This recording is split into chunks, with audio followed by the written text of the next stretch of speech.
মিছিল আসছে, মিছিল আসবে, মিছিলে মিছিলে মুখরিত হবে আজকের আসাম সরকারি পাইলট উচ্চ বিদ্যালয়ের মাঠ।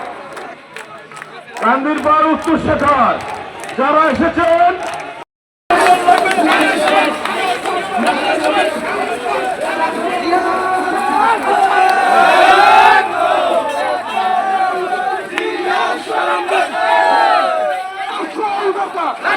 সবাই বলো আমরা কারা, কান্দিরপাড়া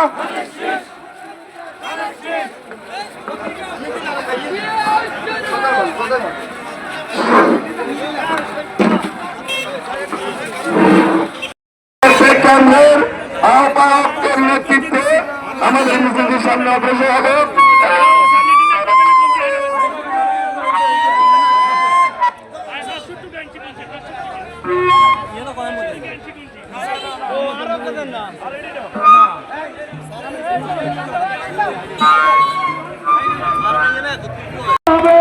আজকের আসাম সরকারি পাইলট উচ্চ বিদ্যালয়ের মাঠ। কান্দিরপাড় উত্তর শেখর যারা এসেছেন